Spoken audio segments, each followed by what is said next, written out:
It's the Late Late Show. There's a young lady I have the privilege of listening to on a regular basis. How will we put this now? She's my favourite youngest daughter.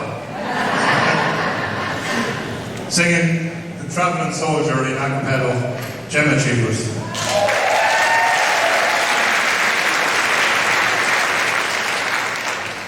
2 days past 18, she was waiting for the bus in his army green, sat down in a booth. The cafe there gave his order to a girl with a bow in her hair. He's a little child, so she gave him a smile, and he said, would you mind sitting down, pale and talking to me? I'm feeling a little low. She said, I'm off in a night, and I know where we can go. So they went down and they sat on the pier. He said, I'm his friend, but I don't care. I got no one to send a letter to. Would you mind if I say one back here to you? I'm never gonna hold the hand of another guy too young for him. They told her, waiting for the love of a traveling soldier. Our love will never end, waiting for the soldier to come back again. Never loved to be alone when the letter said the soldier's coming home. So the letters came from an army camp in California, then Vietnam, and they told her all his heart it might be love and all of the names he was so scared of. He said, when it's getting kind of rough over here, I think of that day sitting down at the pier, and I close my eyes and see your pretty smile. Don't worry, but I won't be able to write for a while. I'm never gonna hold the hand of another guy too young for him. They told her, waiting for the love of a traveling soldier. Our love will never end, waiting for the soldier to come back again. Never want to be alone when the letter said the soldier's coming home. One Friday night at a football game, the Lord's Prayer rang in the anthem, saying a mindset, folks, the bow your head for a list of local Vietnam dead. Crying all alone under the stand was a piccolo player in the marching band, and one named Red, and nobody really cared. But a pretty little girl with a bow in her hair. I'm never gonna hold the hand of another guy too young for him. They told her, waiting for the love of a traveling soldier. Our love will never end, waiting for the soldier to come back again. Never loved to be alone when the letter said the soldier's coming home.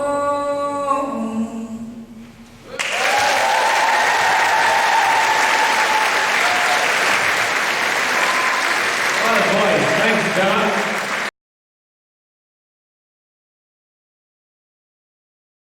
Thanks a million, Jimmy. Our second last panel tonight are some representatives from our community groups. So please welcome on stage Frank Green, Pauline Flood, Anna McGarr, and David Murphy.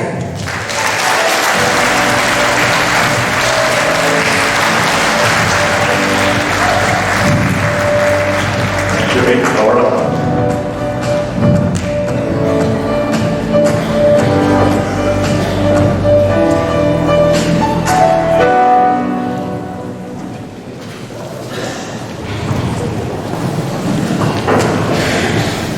Hello everybody.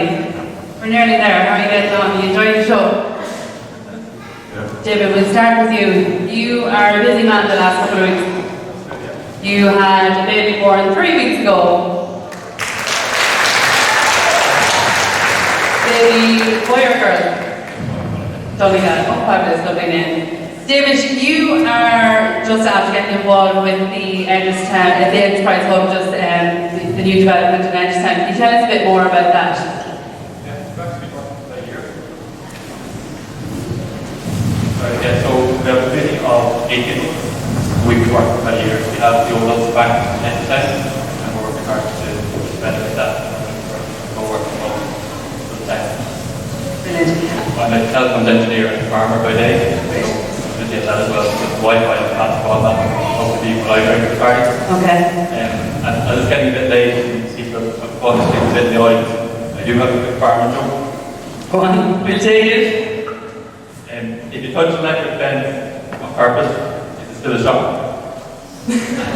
So hard, you pick that up. Paula, you enjoyed that one, didn't you? Okay, and just tell us a bit about the hub, what it is, who's it for, and I suppose how it's going to benefit Edgeworthstown. Yeah, okay. I suppose the seeds of the idea came from the number of people in the town and the surrounding area who would be commuting to Dublin on a daily basis. And so I think whether you're up on a train or driving, there's lots of people in the room who would go to Dublin for work. And the ways of work are changing in this country, so a lot of those jobs could actually be done from anywhere where there is a good broadband. So that's what a co-working club is. That's what we're hoping to create in Edgeworthstown. With a fully served office, fast broadband, state-of-the-art facilities, video conferencing. So individuals that come in and rent a hot desk. We also have small offices and for companies maybe that need a bit more space. And we also have a training centre that we're going to extend at the back. We're hoping to bring the back as well. Great. And have you had any companies secured at this stage? We have a lot of expressions of interest. We're hoping to have secured. We'll have, actually, when we started doing a bit of research, we thought it would be all hot desks, but there's actually more interest for these small service offices, say a 4 or 6 person office, so companies that might, even companies from Dublin, maybe can't get staff because there's nowhere to live in Dublin at the moment, and might need an office in the Midlands and they can build the staff from the Midlands. The whole idea would be to keep jobs local, keep jobs in Edgeworthstown, and maybe bring in jobs in Edgeworthstown and send them all up the M4. And what have the achievements today been? You know, I know recently the AGM has gone in there, which I suppose everybody was glad to see finally coming back. I think for the people and for businesses it's great to have the AGM and cash back in town. And also we have a lease now, a long-term lease from long-term town to purchase the building for a co-working club. And we're actually, in the last year we've hired an architect who submitted a planning commission recently for the regulations. We hope that that grant is early next year. And we've also spent a bit of time branding. So we have the name now and the logo and brand. We're going to call it Co-works. That's the next. So that makes sense whenever you see it. So we're decided to hopefully later this year. Brilliant. And when do you hope to open? We have a plan for November this year. So we've a few hurdles to get over yet, but all going well. By this time next year we'll be open for business. So even though we're not going to be open in November, and there are people here who would like to contact us now and express some interest. We have an email address, it's just info@coworks.ie. That's works W-O-R-X. So info@coworks.ie, but put together. Brilliant. That's fantastic, David. Well, look, we wish you the best of luck with the hub, and we look forward to it opening in November. Thanks a million, David. Thank you.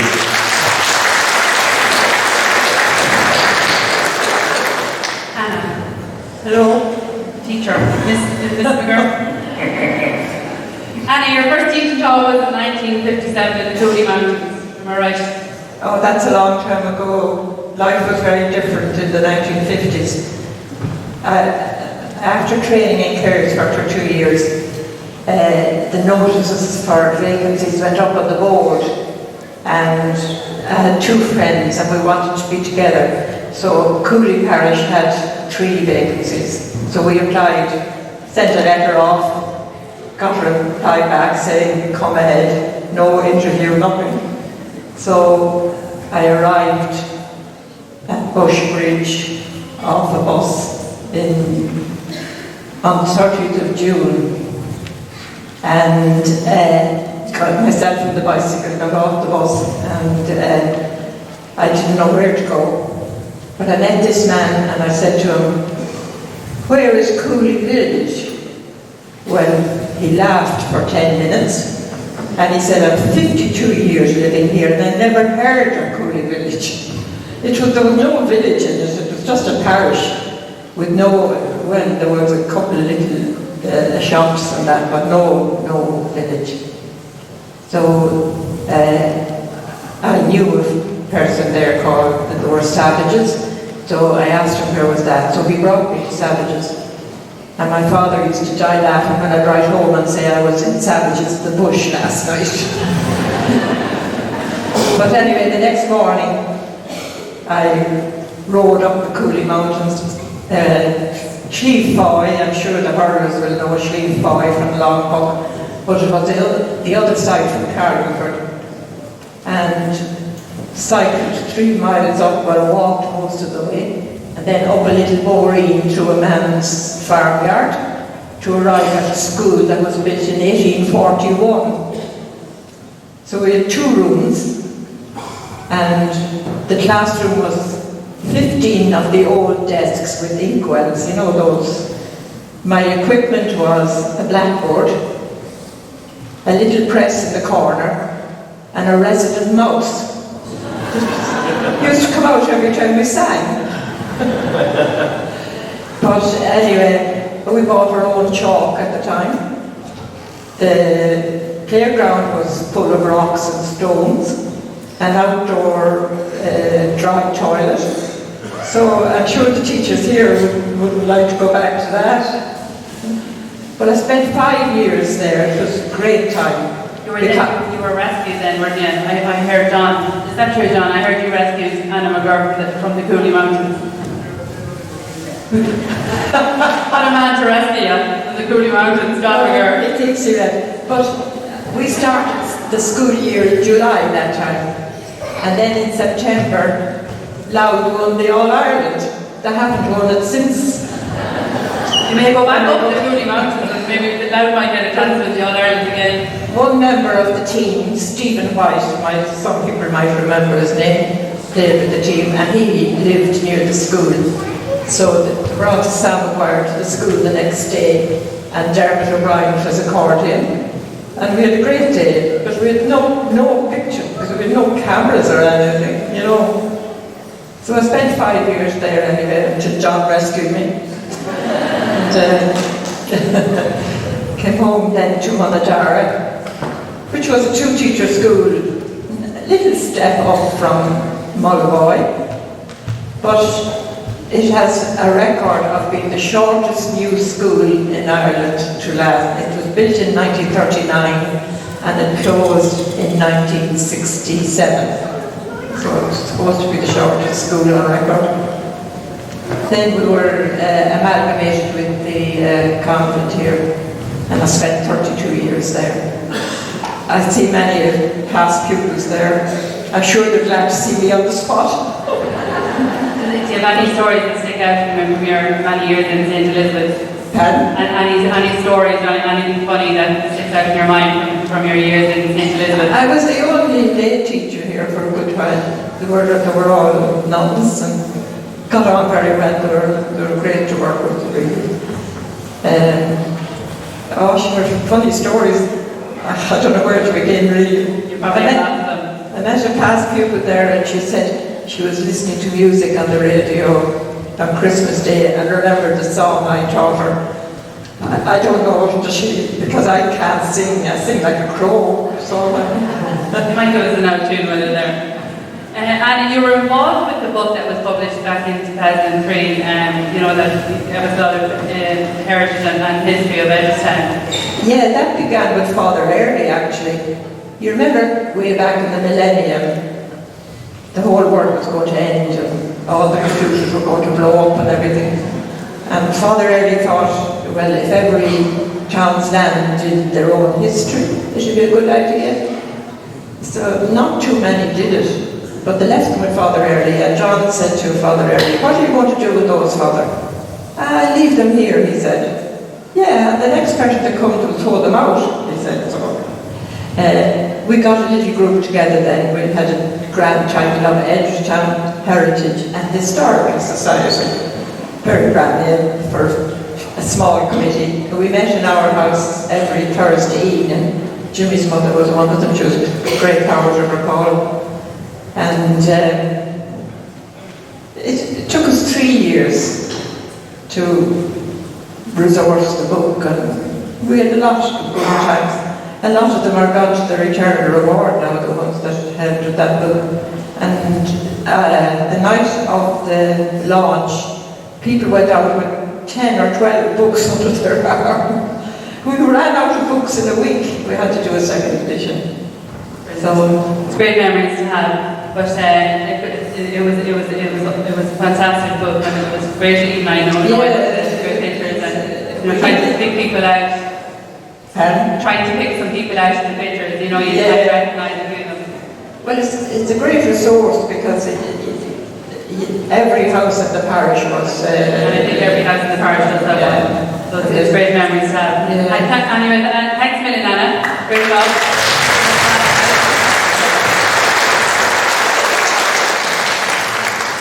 Pauline, you're not no stranger to writing a book anyway. Pauline, you might tell us about your biggest achievement to date. The biggest achievement to date was I won the Person of the Year in 2006. Apart from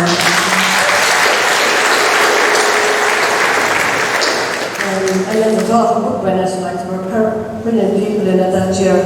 Patsy Kenny was representing community games, and there was a football team, and there was the Corrigan man that drives the lorries out Far East with supplies, and Paul Barron was in it, Clongrish footballer, and there was 15 other people in it. But it just was a great surprise, an unexpected surprise. A lovely surprise, fantastic. And Pauline, you're also involved with the Close this year as well. When did you start that, or how many years ago did you start? Almost 30 years ago, I got involved with Codis and Score. They went hand in hand. Betty Fox and myself and Mick Heavey, we were in the Codis Rotary, and Anna Singh as well. I think Anna, deceased chick, Anna, yeah. And I took over them from them, and Bernadette Noonan joined in, and Jerry Green, and the Callahans. And after that, at present, we have a great committee called us in Edgeworthstown. We have the finest workers ever, the children. Like, music is such a great talent. Then we set up the music school on the Green, and we got tutors in. And the tutors were all college students who paid their way through college. And so many All-Ireland medals have come from Edgeworthstown alone. And some of the best tutors have come from Edgeworthstown. To name a few, like Maeve Donnelly is such a talented person to come out of Edgeworthstown. She can dance, she can teach 2 or 3 instruments, and she also judges the All-Ireland FLA and Score as well. And then there's so many musical families in Edgeworthstown. There's so many, I'd like to mention a few anyway, because they're all Ireland winners and that. There's the O'Reilly family from Cranley, they have all Ireland winners, and then they have their own group, 4 Degrees West, who are very successful. And then we have the Smiths, Hughie's and Edna's children. The Smiths are brilliant, and we have the Rosts, and we have the Mulligans, and we have the Doyles, and we have all the Floats and Doug my own, and we have Shane Ryan's kids. Beautiful kids. There are a few more as well who are coming on through the ranks. But music is such a talent to have. Like, you can never go wrong with music. And we also had Aoife Mulligan teaching the singing. She came in there to teach the singing. And I'm sure she's so talented. We miss her now that she's gone to the States. But we'll carry on the tradition somehow. And we just go back to your book I mentioned there at the start. You wrote a book last year, in a nutshell. How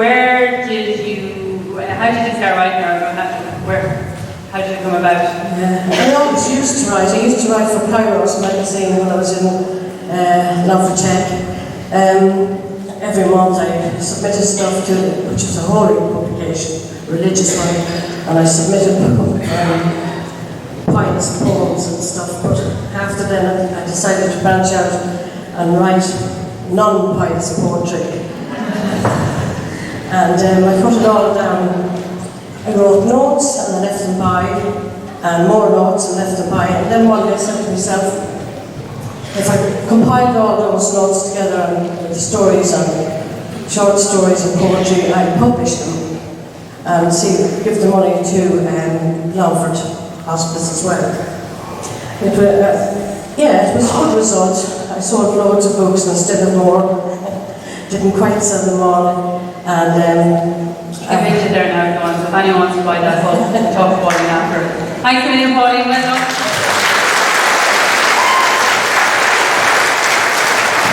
And I recommend you, Frank, because I know you're mad to talk. I should have started with you first. Frank, you might tell us about your involvement with Edgeworthstown District Development. I know you're chairman of it. You just might tell us, what's been going on, how long you've been involved. Well, I joined Edgeworthstown Development 8 years ago, and I'm chairperson for the last 5. The ethos of development is to help and improve and enhance the community and the people that live here, all the people that live here. There has been a number of projects finished that Matt Farr and all the other members achieved. So our present and major achievement at the moment is the building of the new library. I'd more like to call it a civic building. It is going to be a state-of-the-art government building on the main street of Edgeworthstown. It's going to be home to Edgeworthstown District Development, a new library. Some people have to think active library. There's going to be an event which will bring events. It's going to bring prosperity to the town. It's a €3.5 million investment, and it is something that we're all a memory. It's going to be here for the people that come after us. So this generation puts that here. 100-year history, so it's nice to see it in it beat. Also, nice to see there's a couple of local things working on it, for prosperity's sake. And when do you open the library? Will be October. Later on this year, the plan for opening up the building. So there's not end of 2020 is looking fairly positive with the enterprise hub and the library hopefully opening at the end of the year. Just tell us about the future developments of Edgeworthstown. Any further, anything else in the pipeline, or seems to be all quite positive for Edgeworthstown at the minute? Well, again, there is a number of, we always have a goal, and not all of them are successful. At the moment, we're trying to plant a new healthcare centre to the town, primary care centre. It's something that the HSE is wide, where young people will get services locally, older people won't have to go to A&E, and there'll be doctor suites. It's part of a 3-stage process. It's a competitive process, so there's other areas looking for this facility. We're presently in stage 2, so we'll know later on the year. It's another vital part, of course. It's no different than the school, the creche, the community centre, and it fits into the greater goal, and it's for here for the people, young and old. It's all positive. 2020 is looking like a very exciting and promising time for Edgeworthstown. So thanks a million guys for all your time.